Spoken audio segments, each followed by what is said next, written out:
بسم اللہ الرحمن الرحیم۔ السلام علیکم پیارے بچوں، کیسے ہیں آپ؟ یقیناً ٹھیک ہوں گے، تندرست ہوں گے۔ عزیز طلباء، جیسا کہ آپ جانتے ہیں ہم پڑھ رہے ہیں اپنی اردو چوتھی جماعت کے لیے، اور اس میں آج ہم نے باقاعدہ آغاز کرنا ہے اپنی کتاب کے 5ویں سبق کا، جس کا نام ہے قلعہ منگلہ، اور آج ہم اسے پہلے حصے میں مکمل کرنے جا رہے ہیں یا پڑھنے جا رہے ہیں۔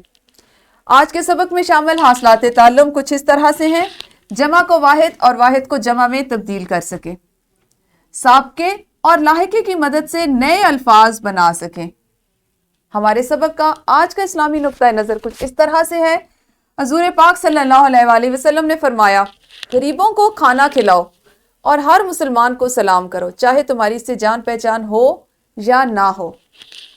پیارے بچوں، ہمارے نبی اکرم صلی اللہ علیہ وآلہ وسلم نے اپنی زندگی کے ایک ایک فعل سے، ایک ایک عمل سے ہمیں ایسی چیزیں سکھائیں کہ جن پر اگر ہم عمل کرنا شروع کریں تو ہماری دنیا اور آخرت دونوں کی زندگی میں بہتری آ سکتی ہے، بہترین ہو سکتی ہے۔ تو کوشش کیا کریں کہ اپنے چھوٹے چھوٹے اعمال سے، اپنے چھوٹے چھوٹے افعال سے، چھوٹی چھوٹی باتوں سے ایسے کام کریں کہ جو دوسروں کے لیے بھی فائدہ مند ہو اور آپ کی اپنی ذات کے لیے بھی دونوں جہانوں میں فائدے کا باعث ہو۔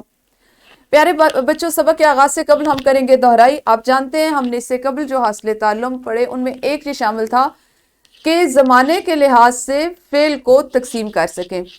آپ اپنی معلمہ کی مدد اور رہنمائی سے، میں نے آپ کو فعل حال کے چند جملے آپ کے سامنے ہیں جو آپ کے پچھلے سبق سے لیے گئے، ان کی دہرائی کیجیے۔ کچھ طلبہ وہ معلمہ ایک جملہ بولیں گی جس کا تعلق فعل حال سے ہوگا، تو آپ نے اس کو پہلے فعل ماضی میں بدلنا ہے اور پھر فعل مستقبل میں۔ تو ویڈیو کو روکیے اور پہلے اس سرگرمی کو کیجیے۔ جی یقیناً آپ نے دہرائی کی ذیل میں فعل حال کو فعل ماضی اور مستقبل میں بدل لیا ہوگا۔ اب آپ کے سامنے ہے ایک تصویر آپ کے لیے بالکل واضح ہے، کیونکہ یہ مشق اور اس طرح کی مہارتیں آپ بہت عرصے سے کریں، اپنی پچھلی جماعتوں میں بھی کر چکے ہیں۔ پیارے بچوں، آپ جانتے ہیں جہاں پہ ہم اکیلی چیز کا ذکر کر رہے ہوتے ہیں وہ ہوتا ہے واحد، اور جہاں پر ہم ایک سے زائد چیزوں کا ذکر کرتے ہیں اس کو ہم جمع کہتے ہیں، یعنی ایک سے زیادہ چیزوں کا ایک ہی جگہ پر اکٹھے ہو جانا۔ آپ کو جمع سے واحد اور واحد سے جمع بنانے کے آپ نے کئی اصول سیکھے۔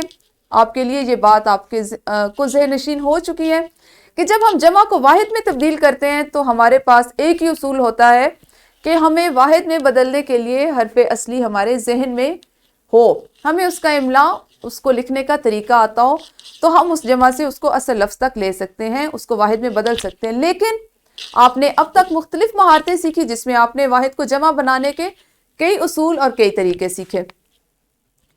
پیارے بچوں، آج آپ نے جو چیز سیکھنی ہے وہ ہے سابقے، ایسے کلمات اور حروف جو دوسرے لفظوں کے شروع میں لگائے جاتے ہیں۔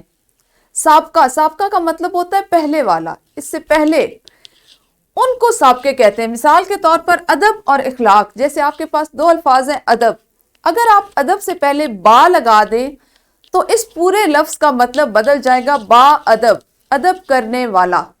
اور اگر آپ اس کے پہلے بے کا سابقہ، یعنی سابقہ پہلے والا، ادب سے پہلے کا لفظ بے ادب لگا دیں تو جو ادب نہیں کرتا، اس کا معنی بدل جائے گا۔ اسی طرح اخلاق، اخلاق، با کے سابقے سے اچھے اخلاق والا، بے اخلاق یا بد اخلاق لگا دیں تو اس کا مطلب جس کا اخلاق اچھا نہیں ہے۔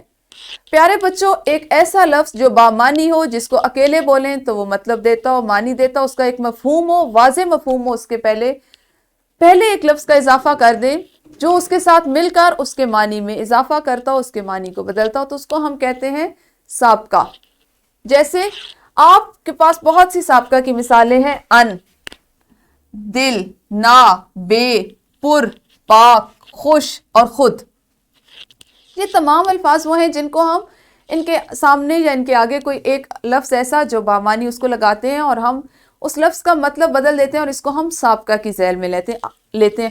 آپ یہ الفاظ جو میں نے آپ کے لیے لکھے ہیں ان کو اپنے کاپی میں لکھ لیجئے، ابھی ہم بعد میں ان کے ذریعے ایک سرگرمی کریں گے۔